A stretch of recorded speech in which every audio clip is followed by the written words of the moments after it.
Hello everyone, welcome to my channel. Let's start. So today I'm here with a new video and आज की video में हम next 10 questions करेंगे pedagogy के. So your first question is which of the following cognitive verbs are used to analyze the information given? कौन से verbs use की जाती है एनालाइज करने के लिए? आइडेंटिफाई, डिफ्रेंशिएट, क्लासीफाई या डिस्क्राइब. तो जो करेक्ट आंसर होगा जल्दी से बताइए क्या होगा. Cognitive verbs.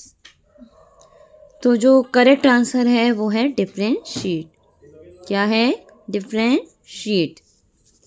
Now come to the next question. Rajesh is a voracious reader. Apart from studying his course books, he often goes to library and read books on diverse topics. एक ना जो राजेश है वो बहुत ही वॉरेशियस रीडर है. वो अपनी study के साथ साथ अपने कोर्स बुक के साथ साथ वो लाइब्रेरी जाता है, बुक्स रीड करता है डिफरेंट टॉपिक्स पे. Rajesh does his project even in the lunch break. Lunch break में भी वो अपना प्रोजेक्ट करता है.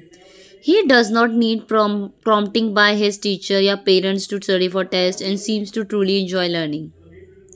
मतलब उसके पेरेंट्स या टीचर्स को नीड नहीं होती कि वो बोले कि वो पढ़े टेस्ट, और वो उसे पढ़ना देख के क्या लगता है, इंजॉय करता है वो learning. He can be best describe as an, वो उसे कैसा कहा जाता है? Fact centre learner, teacher motivated learner, assessment centre learner, intrinsically motivated learner. अब जल्दी से, काफ़ी ही बेसिक क्वेश्चन है, जल्दी से इसका आंसर देंगे क्या होगा. हमें ये तो पता चल गया कि ना ही टीचर या स्टूडेंट, मतलब टीचर पेरेंट्स को बोलने की ज़रूरत ही नहीं पड़ रही उस बच्चे को. वो एक अच्छा लर्नर है, इंजॉय कर रहा है, उसे अच्छा लगता है. तो क्या है ये? देखिए, फैक्ट सेंटर लर्नर जो, देखो कोई फैक्ट वाली बात तो बताई नहीं है. टीचर मोटिवेटेड लर्नर, ये बात हम तब कहते हैं जब टीचर मोटिवेट करती है और टीचर कहना पड़ता है उसे पढ़ने के लिए, पर यहाँ पे टीचर तो कहना ही नहीं पड़ रहा. असेसमेंट सेंटर लर्नर तब होता है जब किसी पर्टिकुलर असेसमेंट के लिए ही वो स्टडी कर रहा हो या प्रोजेक्ट के लिए ही कर रहा हो. इंट्रिंसिकली मोटिवेटेड लर्नर, हाँ ये कहा जा सकता है क्योंकि वो अंदर से उसका जो मन है, एक हम कहते हैं ना कि अंदर से इच्छा होनी चाहिए पढ़ने की. हम बच्चों को बोलते हैं कि अंदर से ही मन नहीं है तो कोई कितनी भी कोशिश कर ले तो नहीं पढ़ पाते. तो यहाँ पे वो इंट्रिंसिकली मोटिवेटेड है, डेट्स वाई वो उतना स्टडी में फोकस कर पा रहा है. Correct answer is D. Now come to the next one.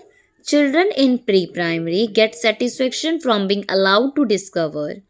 Children जो है प्री प्राइमरी के, वो सेटिस्फाई है कि उन्हें अलाउ किया जाएगा डिस्कवर करने के लिए. They become distressed when they are discourage. वो डिस्ट्रेस हो जाते हैं जब उन्हें डिस्करेज किया जाता है. They do so due to their motivation to. वो मोटिवेशन के अकॉर्डिंग करते हैं ताकि reduce their ignorance, affiliate with the class, create disorder in the class, exercise their problem. मतलब बच्चों को अलाउ कर दिया गया डिस्कवर करने के लिए और डिस्ट्रेस्ड हो जाते हैं जब उन्हें डिस्करेज किया जाता है, मतलब एंकरेज नहीं करा जाता. They do so due to their motivation reduce their ignorance, क्योंकि जो उनकी मोटिवेशन है वो क्या कर देती है, reduce.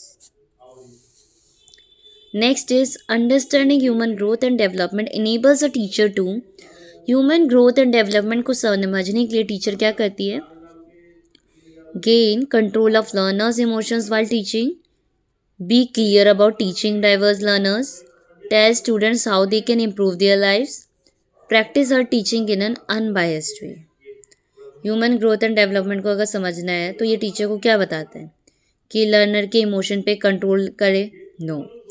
B clear about teaching diverse learner, clear होना चाहिए डाइवर्स लर्नर के बारे में. And tell students how they can improve their lifes, बच्चों को ये बताना कि वो कैसे अपनी इम्प्रूव कर सकते हैं लाइफ. या practise her teaching in unbiased way में प्रैक्टिस करना. नो. तो बेस्ट सुटेबल आंसर क्या होगा ग्रोथ एंड डेवलपमेंट में? टीचिंग, ये क्लियर हो टीचर को कि अपने डाइवर्स लर्नर के बारे में, इंफॉर्मेशन के बारे में पता हो. Our next is which one of the following is true. इन 4 पॉइंट्स में से कौन सा ऑप्शन करेक्ट है? डेवलपमेंट एंड लर्निंग अनअफेक्टेड है बाय सोशियो कल्चरल कॉन्टेक्स्ट द्वारा. Students learn only in a certain way. Play is a significant for cognition and social competence. Questioning by teacher contains cognitive development. Question teacher द्वारा किया जाएगा क्या तभी development होगा?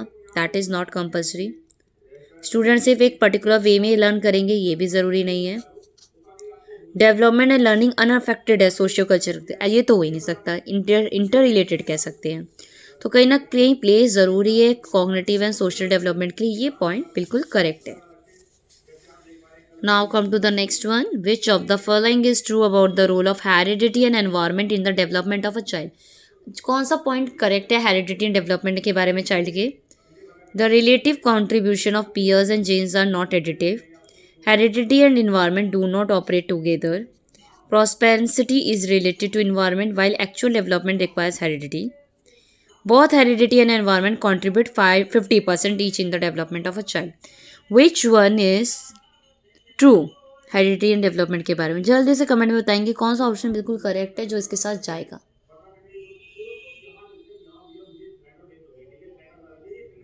बिल्कुल I hope आप लोगों ने गेस कर ही लिया होगा। सो चलो, जैसा कि ये वाला पॉइंट बोल रहा है 50% दोनों का रहता है, ऐसा ज़रूरी नहीं है, तो ये गलत हो जाता है। प्रॉस्पेरिटी कहीं ना कहीं इन्वायरमेंट से रिलेटेड होती है, जबकि एक्चुअल डेवलपमेंट हेरिडिटी से रिलेटेड होती है। नो, ऐसा कुछ नहीं है, दोनों ही इंटर रिलेटेड होते हैं। हेरिडिटी एंड एनवायरमेंट ऑपरेट नहीं करते एक साथ, ये भी गलत है, दोनों एक साथ इंटर रिलेटेड तो होते ही है।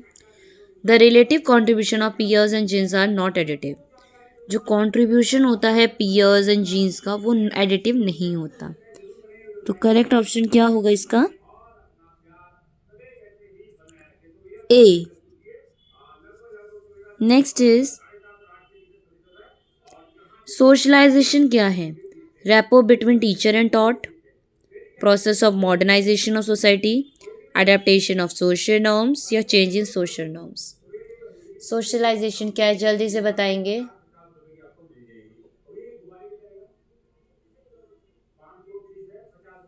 यस, तो एडेप्टेशन ऑफ सोशल नॉर्म्स को अडेप्ट करना, this is the correct option. Now come to the next one.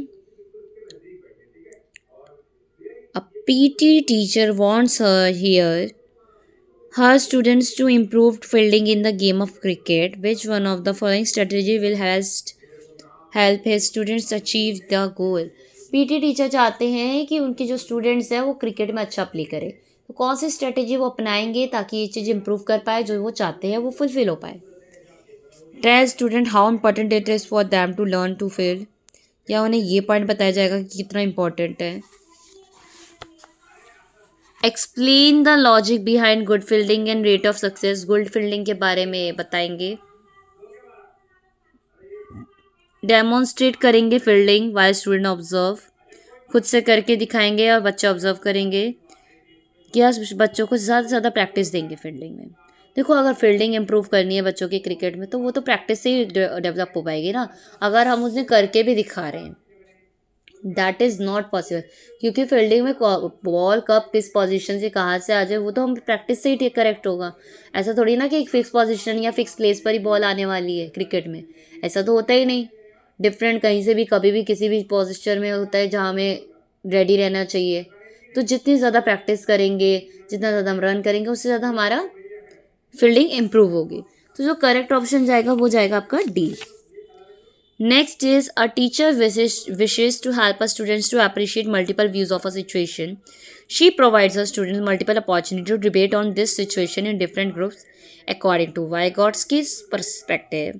Her students will dash various views and develop multiple perspectives of the situations on their own. Teacher चाहती है, wish करती है कि उनके जो students हैं वो अप्रिशिएट करें मल्टीपल व्यूज़, एक सिचुएशन को कई नज़रिए से देखें। तो वो स्टूडेंट्स को मल्टीपल अपॉर्चुनिटी प्रोवाइड कराती है, जैसे डिबेट करा दी ग्रुप्स में। तो वाइगॉट्स्की के पर्सपेक्टिव से उनके स्टूडेंट्स क्या कर रहे हैं? इंटरनलाइज कर रहे हैं, कंस्ट्रक्ट कर रहे हैं, ऑपरेशनलाइज कर रहे हैं, रेशनलाइज कर रहे हैं। जल्दी से बताएंगे करेक्ट क्या होगा।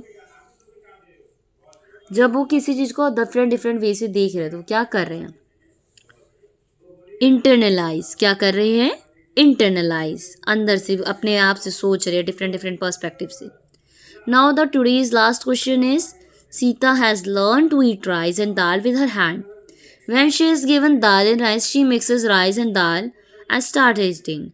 She has dashed eating rice and dal into her schema for doing this thing.